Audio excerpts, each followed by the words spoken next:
My name is Sarah. Welcome to the It is a Sarah podcast. Today it is Wednesday, June 5, 2024. And this is another daily episode. I'm coming to you from the Netherlands, so excuse my Dutchy English. I love to knit, I love to crochet, and I love to talk, so that's the perfect combination for making this podcast. I used to make weekly episodes, and since a few weeks I make daily ones, just for fun. I'm having fun. I felt that I wanted that, so I did. And I'm really enjoying it still. Today will be a no edit episode, a really low edit episode, because I also, most of the time I use for editing is my normally knitting time. And I miss my knitting. I hardly did knit yesterday, so I have to compensate today. So no editing today. And the reason I tell you that is because I am feeling much better than I did yesterday. So thank you for all your lovely words. I was really feeling miserable, but I took some rest, and the night was very fun, and we had a very lovely dinner. So that was okay. I had a good night of sleep, but I am struggling with my hay fever, and my nose is very stiffy. I think you say it like that. And I'm a bit worried that I forget that I'm filming an episode for YouTube, and every now and then I will do, how do you say? I googled it. You pick up your nose, or you blow up your nose? No, I don't know. That's not sounding right. When you have a stiffy nose, every now and then you want to do that noise. I don't do it now, but you know, it's not the sound you want in your episode about knitting. But I'm a bit afraid that when I'm chatting, I will forget. And in normal life, I also do every now and then. So, and normally I would edit that out, but today not. So if I make that sound, I'm sorry. I did forget. I didn't want to, but it just happened. I hope you don't mind. Let me start with talking about the knitting, because the whole episode will go over this. There we go. This whole episode will be about the Leith Cardigan. It's a pattern from Rebecca Clow. I'm really into my Rebecca flow, I guess, right now. I just love her patterns. I think they are really easy to knit, and they are fun, and they have a good fit. So they are perfect for me. This pattern was in my... No. Let me start at the beginning of my story. This episode will also be about my love for scraps. And then I mean my love for scrappy yarns, because I think it's really a magical process that you can create beautiful things from scraps. That's something it only works out for me in my knitting and crochet. When I try it in the kitchen, it doesn't work. I'm not a talented cook. I also try to cook from scraps from scratch, but that's not. I'm not good in that yet, and that's okay. I am good in creating scrappy projects in knitting and crochet. I love to make scrappy blankets and a shawl. I made an Ariana sweater in scrappy sock yarns, and I really love the process of scrappy crochet and scrappy knitting, because you have a big pile of scraps. If you have them, of course. I have quite some scrappy yarns, mainly sock yarns. I collected them over the years. I do not only own scrappy yarns in colors I really love, because quite some yarns were gifted to me. And the colors I really don't love, I gave them away. But there's also, you have the colors you think, oh, that's really my taste. That's really hard jumping. And you also have a group of colors that you think, okay, I like those colors, but I just like them. It's not that you think, oh, I love them. Oh, I like you.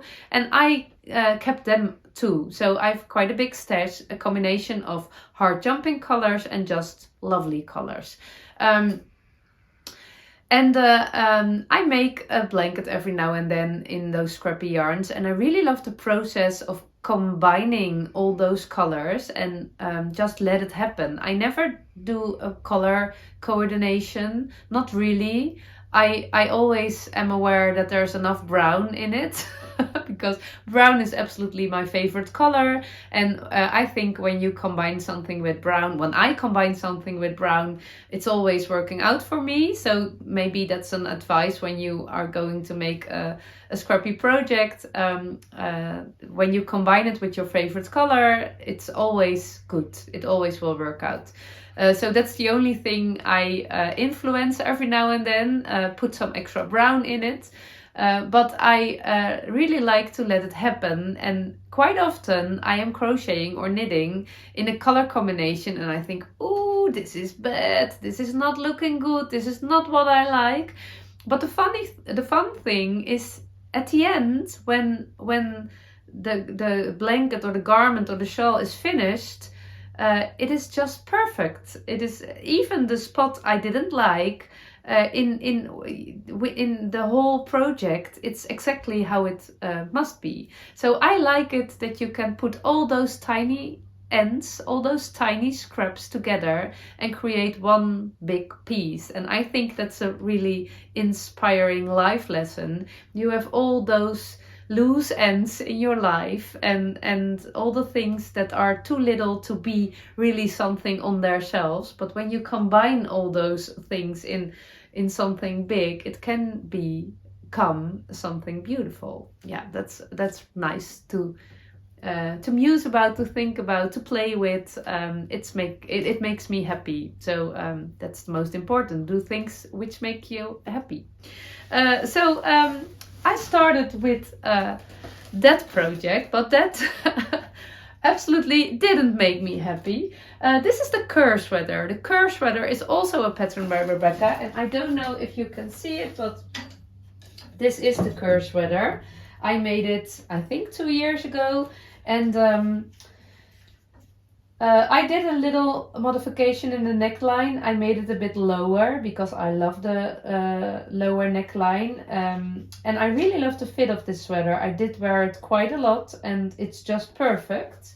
So when I was looking for something to knit my scraps in, I had a knitting day organized by a Dutch knitting friend. Her name is Truida. That's a lovely name. I told about it before. The Dutch word for sweater is trui, and her name is Truida. And I think when you translate that in English, you the name would be sweatery. Sweatery. It's pullovery. No, it's really it's a quite an old Dutch name, and I really love it. When you be a knitter and your name is Truida, perfect. Yeah. And her back name is De Bruin, and that means brown. So she has my favorite name. My children doesn't have. When I maybe when I would get a daughter right now, I would call her Truida too. I told my daughters, and they said, "Oh, okay, we are happy with our names how they are right now." It's an old-fashioned name, but I think it's really a lovely name. Yeah, I don't know if sweatery is so lovely as Truida in Dutch. Sweatery is not as lovely in English, I guess, but yeah.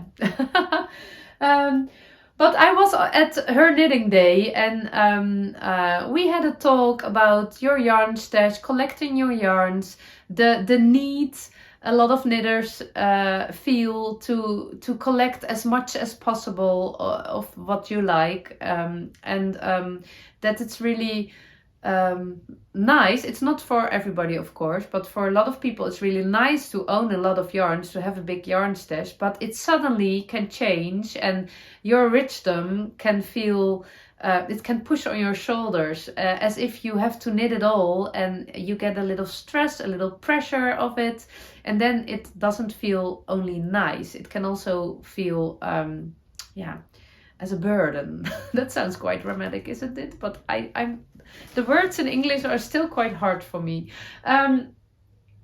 Maybe it was the good word. I don't know. It's always a very fragile balance. Sometimes you can feel really rich. Oh, I have so much yarn. I'm such a happy person. And sometimes you can feel really stressed. Oh, I have so much yarn. I am such a busy person. I don't have time for all those yarns. Most of the time I'm happy with my yarns, but they can press on my shoulders too. But it's the yarn scraps I was aware of after visiting that knitting day. I really wanted to cherish what I have. In general, not only my yarn, also the stuff in the house. When you the things you own, they will cost you energy, and that's not a problem, because when they make you happy, it's okay to give them energy. But quite often you own more than you need, and it costs you more energy than you want to, and not every single piece you own, whatever, yarns, but also other stuff in the house, clothes, your wardrobe, whatever, books, it can be anything. You don't cherish every piece, you don't love every piece, and then I think it's better to let it go, because when you don't love it, why should you give it your energy? Why should you spoil your energy on it? So I did declutter quite a lot in our house over the last 10 years, and it's an ongoing process, and that's okay. But it feels so much lighter when you only own stuff you love, you can cherish, and it costs energy to clean it and to tidy it and whatever, but it also gives you energy because you love it so much. So I looked with that view, that in mind, to my yarns, and I realized, okay, all my yarn scraps tangled together in a big mess in that basket is not making me happy. When I look at it, I don't feel an uplifting feeling. I more feel, ooh, that's a mess. I don't like mess. So it's costing me energy. I feel low energy when I see that basket. So I thought, okay, can I change it in something uplifting, which makes me happy? Let me create something with those yarn ends. And I started with making the curve sweater because I love the fit, and I just put all the little ends in it. And I really want to create a busy sweater with a lot of colors. And I did change colors. I hold fingering weight yarn together, so 2 colors every time, and I changed every row. So it's quite a busy color palette, but I was struggling with all the yarn ends, and I switched to alternating, so you see the colors a little bit longer. And with the sleeves I really struggled because oh, there we go. Don't make the sound, Sarah. One moment, please.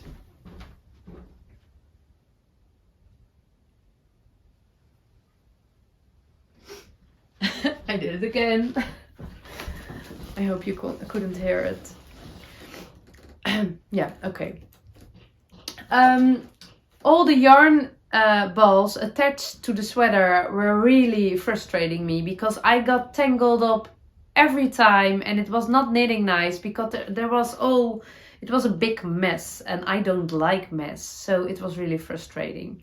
So I decided this wouldn't be my scrappy sweater. I wanted something else. I really felt the need for stripes. I considered it with that one, but most of my yarn ends were too short for making proper stripes. I did make some magic yarn balls. A magic yarn ball is you tie together all your yarn ends with magic knots, and then you create a big ball from those tiny ends, which can't create a ball anymore because they are too short. I lost my trust in a magic knot. If you don't know what a magic knot is, search for a tutorial on YouTube. There are several tutorials, I guess. You attach 2 yarn strands together with actually 2 little knots, and you pull the yarn ends together, and then there is the magic tiny knot. Your 2 knots, they will come close together, and you because of the magicness. Because of the magic of the knot, you can cut the yarn ends, the short yarn ends off, and it won't loose. That's not my experience. My experience is that it did get loose, so I don't trust the magic knot anymore, but I like the idea. So what I do now is I still, oh no, this is an old one. This is an old one. This is how it is. I'm quite sure you can't see it. But I attach my yarns. Oh, there are only long. No, okay, I can't show you. I attach my yarns and then I leave the yarn ends there and I knit them as I go, weaving in as I go a few stitches and then cut them off. And that works pretty good. And I hold them together with another scrappy yarn that is big enough to be a yarn ball. This is my, how do you call such a thing? In Dutch we call it een kistje. Een kistje. I don't know the English word. But here it's also a big mess. I have to tidy it up again. But all those tiny yarn balls, they are big enough to be a yarn ball. And I combine them with the magic yarn ball.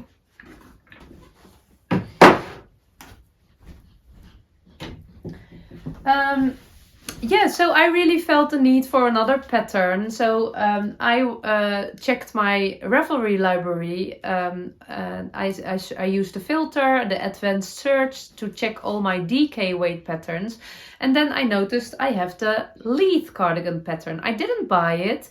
I did a test knit for Rebecca quite some times, and as a thank you for doing the test knit, Rebecca always gives you a code for a pattern. You can choose one of her other patterns, so that's very generous of her. And I once chose the Leith cardigan. It is also a stripy cardigan with some intarsia involved, the stripes.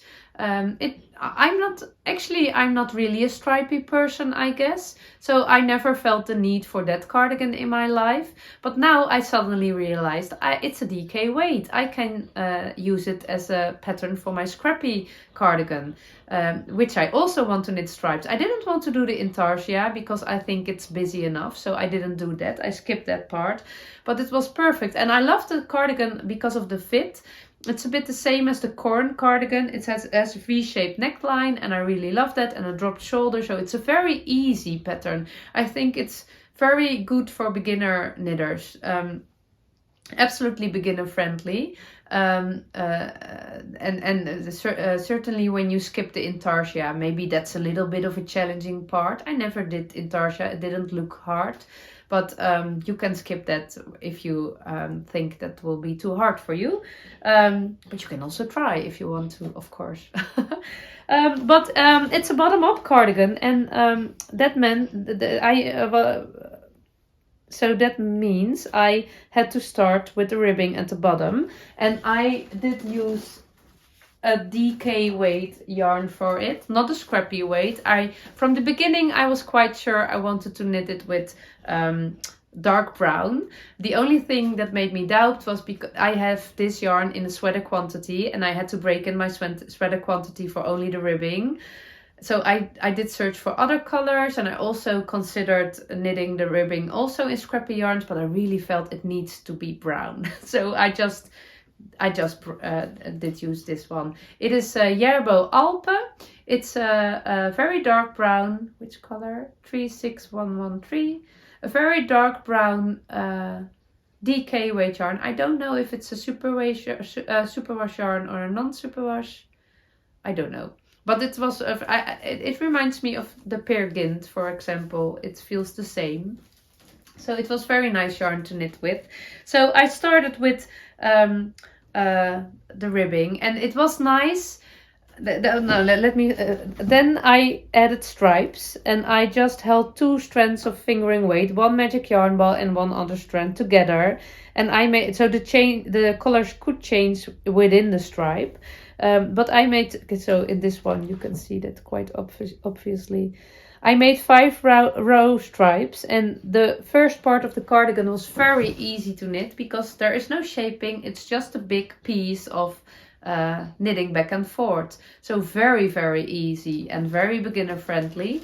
And also exactly very good for a frustrated knitter because that project was not flowing. My knitting energy was not flowing. It was so much frustration, and it can be so nice to have a project you can just knit the stitches away and you are feeling happy and nice. And that one was, it doesn't work out, and I was tangled up all the time, and yeah, that was not the energy I want to feel in my knitting life, in my whole life not, but certainly not in my knitting life. So those stripes were really satisfying, and it was exactly feeling as what I needed at that moment, and it was also really making me happy. Very easy to knit, a little bit of excitement because of the color combinations. Just let it happen. Don't involve planning too much because it's part of the fun to let it happen. And when you have your doubts, add your favorite color. When I was really, for example, this yarn was with blue and red, and I am not a blue and red lover, certainly not the combination of blue and red, so I paired it with a brown. So I thought, okay, then it will be okay, and it was okay. So it was really working out pretty good for me. Then when you split for the sleeves, you are knitting the front pieces separately and the back piece. And I didn't coordinate the stripes. It's a scrappy cardigan, only this one. This was the stripe where I split it. So I have this one here and at the back, and not at the sleeves, I guess. No. So I didn't want to make the same stripes over because that was not necessary in a scrappy project, because it was quite a big chance that I would run out of the right colors and just play with it. It's okay. Then you pick up, I did a 3 needle bind off at the shoulders. I really love that, really easy peasy. Then I picked up the stitches for the sleeves, and also the sleeves you have to decrease every 10 round. That's so much fun when you are knitting 5 round stripes, because one stripe you don't have to do anything, and the second stripe you have to do your decreases in the last round. I love it when it's so organized. You don't have to think, you only have to check. It's so easy peasy. So it was really fun knitting the sleeves, and I was really not having fun knitting those sleeves. I was so distracted by all the colors that I forgot my decreases every time, and it was a big mess. And this was so fun and easy. The ribbing, I did knit a 1-2 purl 2 ribbing instead of double knitted ribbing, double knitted button band. That's no ribbing, of course.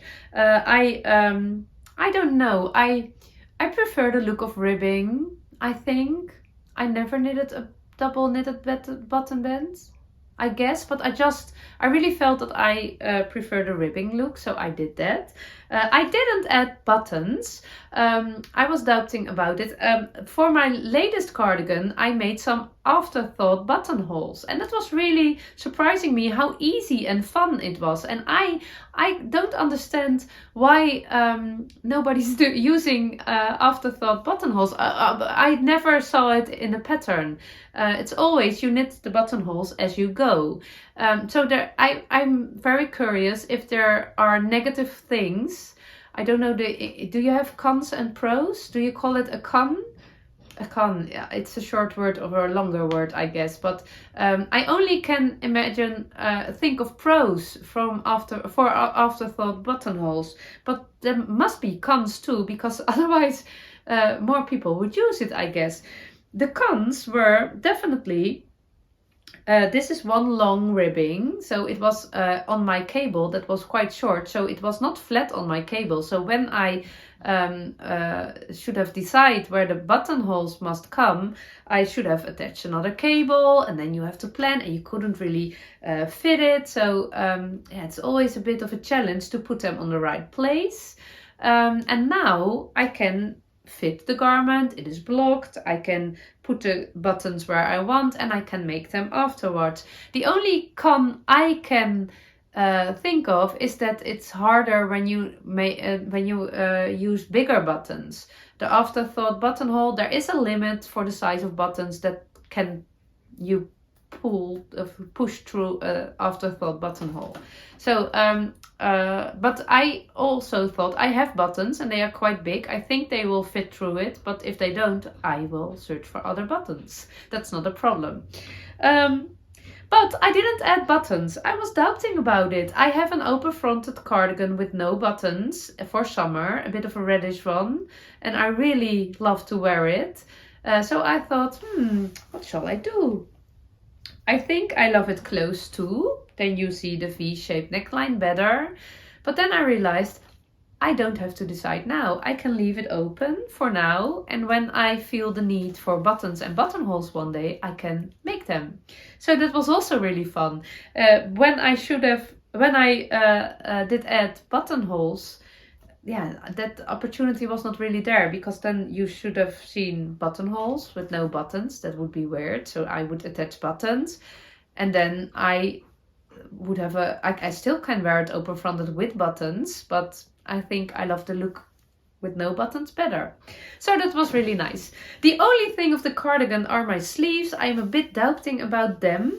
I thought the sleeves would be a little bit too wide, but that's not. Now it's blocked and I'm wearing it. They are perfect. I love fitted garments. I knitted the size extra small. I guess the smallest size. I always check the measurements from the finished project in the design, and also with how much positive or negative ease the designer has meant to be this design. I quite often love to wear my garments with less design than the designer has, because I'm a small person. I love to wear white linen dresses and skirts, and when I'm wearing white garments on top of it, I'm looking like a gnome. I think you say it like that. In Dutch we call it a kabouter. I don't know. It's not good for my shape, I guess. It looks a bit weird. So I love it when my top garments are a little bit more fitted. So I did choose the size extra small, and the fit is perfect. It's not too fitted. It still has some ease, but it's really working out. I did knit with needles 3.5 millimeters, held the yarn together. Oh yeah, and the sleeves were a little bit, I really love long ribbing, but I think I started the ribbing too late. I think I should have started here, because it looks a bit weird right now. It looks a bit out of balance. It also can because it's summer right now, and this is more of a winter and autumn feeling. So I don't know, when next time when I will start my ribbing, I have to check my several garments.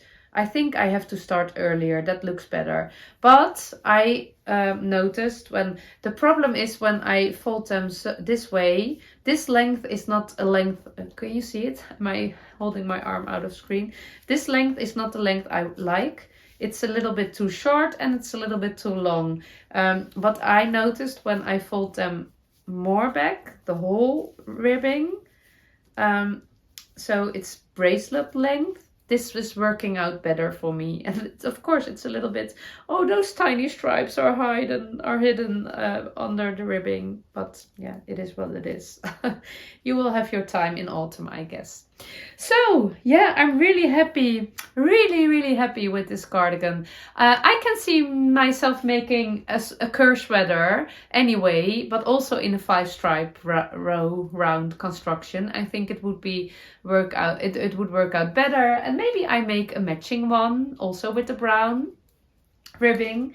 I really love it. I really love neutral and brown colors.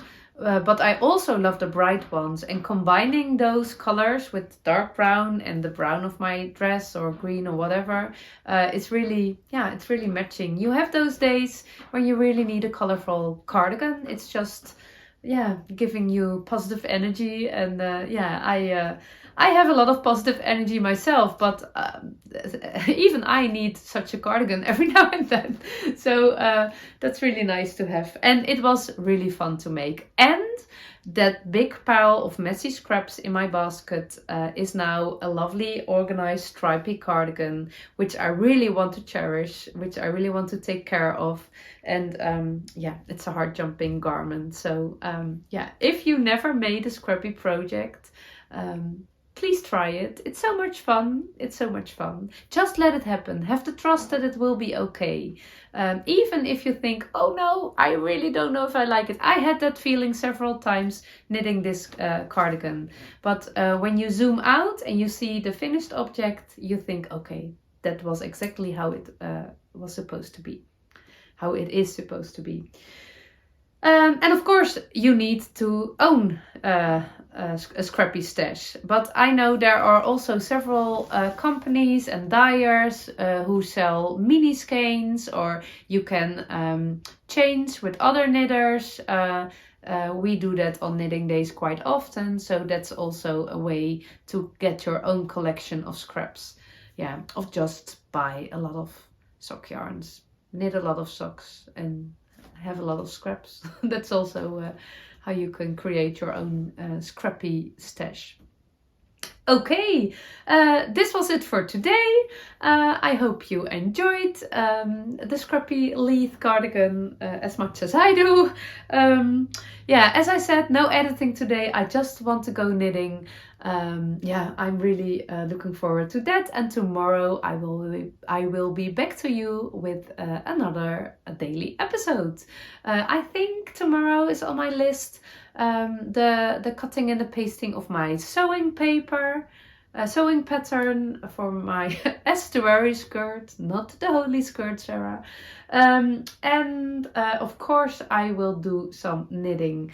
I really have some knitting to do, just for fun, for my own pleasure, but also I will organize something very fun in November of this year. If you are living quite near the Netherlands, please keep attention, because then it might be nice for you too. But I'm organizing something in November and I can't share any details about it, but it's really a heart-jumping thing and exciting thing. And I am knitting something for that too, and that has a deadline. So I can't show it, but I can't show the end result. I did show it's a sock, but I really need to spend some time on that one. So that I will do that today. Okay, I wish you a very nice day. I hope you have a heart-jumping moment. If you can't find them, create them. And thank you for watching. Bye bye.